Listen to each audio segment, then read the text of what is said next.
Hey, everybody. I hope that you are doing well. We're continuing in our study in Ecclesiastes. This is Ecclesiastes 4, 5, and 6 today. So excited to jump in. And really, I'm going to go through Ecclesiastes 4, 5, and 6 and hit, I obviously don't have time to dig through and dig deep in detail, but I am going to hit, six things I think that I think Ecclesiastes 4, 5, and 6 teaches us. And the first thing that I think Ecclesiastes in 4 specifically teaches us is that our motives matter.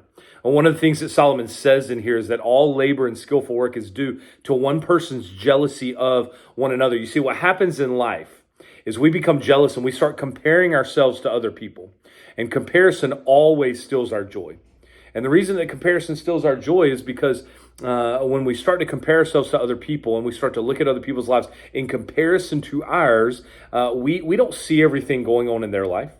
We don't see the hard things that are going on in their life. We don't see the behind closed door things. We only see the prettied up things, the things that they let you in on, and you're comparing your life to that.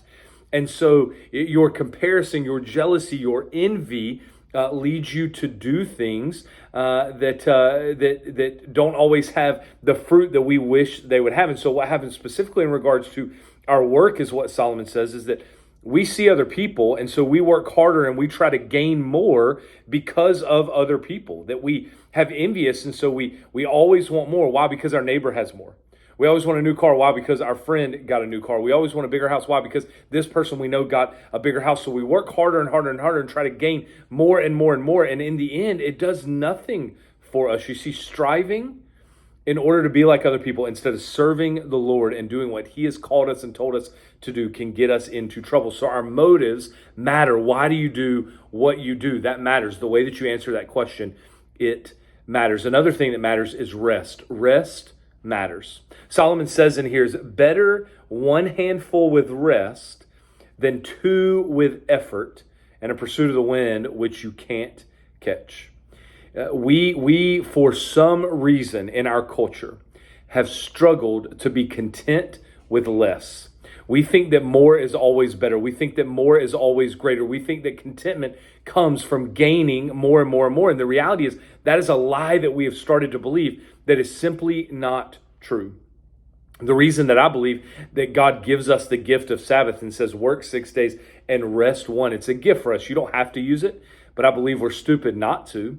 And the reason it's important for us to choose Sabbath, to take that gift that's been given to us by God, is for this reason. Listen, you have a little bit less, but you experience rest, you experience Sabbath, you experience God's gift of that. You're living a life where you're okay with a little bit less, where you're not rushing around like crazy. Your soul is not hurried. I don't know about you, but I believe that what Solomon is saying is that your life, unhurried and rested, being obedient to doing what God has told you to do, it is better, even if that means you have less than you would have if you just rushed around and did stuff all the time and never took any rest. So our motives matter and our rest matters. The other thing that matters is relationship. Relationships matter. He says great riches with endless toil, but no satisfaction and no relationships is not awesome. He says that the man who has no relationships is not content with his riches. Why? Because they have no one to share it with. You've seen this, right? The person who works all the time and has no time for people and no friends and no family and no relationships, they are miserable internally. They might have a lot of things.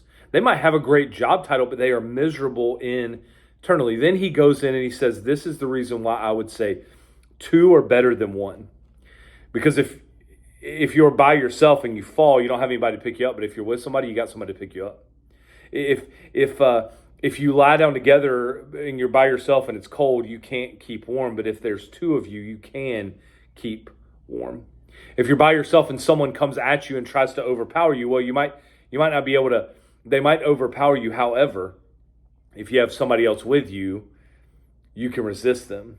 And even then, he says a cord of 3 strands is not easily broken. So plurality, relationships, being with other people, it matters and it's important. So motives matter, rest matters, relationships matter, and wisdom matters. Wisdom matters. He says that wisdom is more important than riches in Ecclesiastes 4.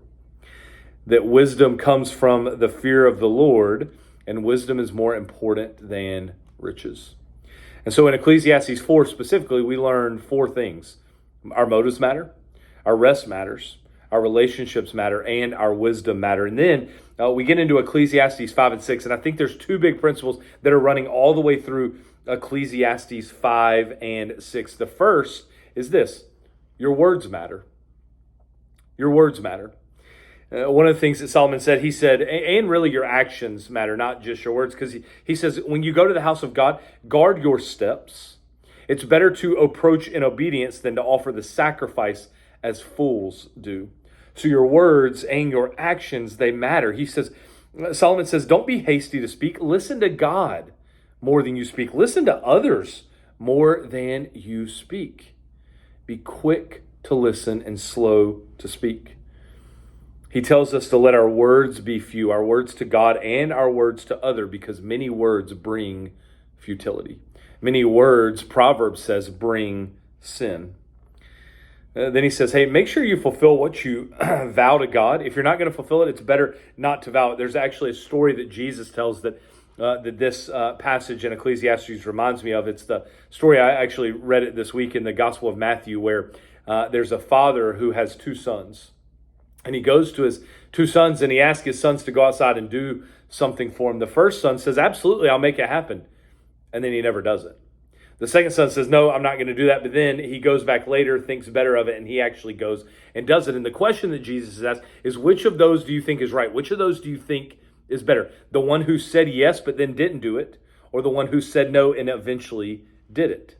And he makes it clear that it's the one who said no, but eventually did it. You see, if we're going to make a vow, if we're going to say yes, we need to make sure that we do what we say we are going to do.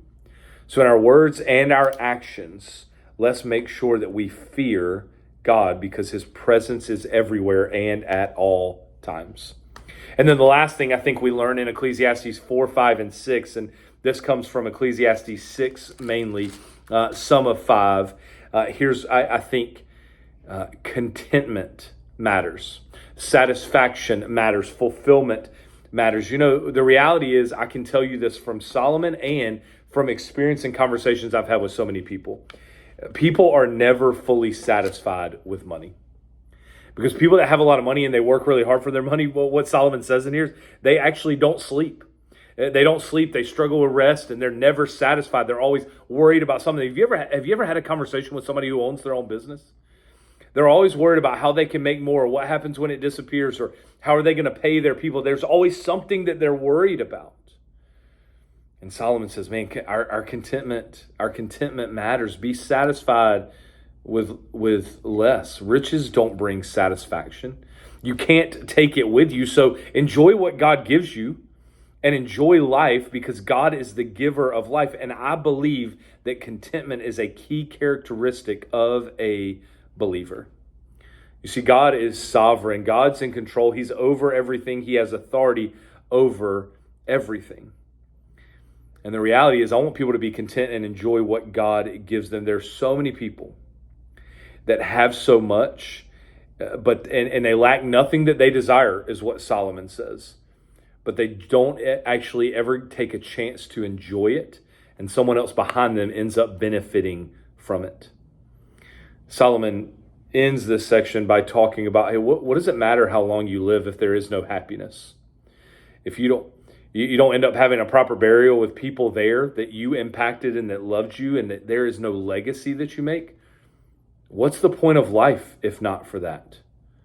We only have a few days, so let's make them count. Let's not just labor for our stomachs that are never satisfied, but let's allow God to give us his contentment, satisfaction, and fulfillment. So your motives matter. Your rest matters. Your relationships matter. Your wisdom matters. Your words and actions matter. And your contentment and where you get it from, it matters. I love you guys. That's Ecclesiastes 4, 5, and 6. We'll be back next week for 7, 8, and 9. Y'all have a great week.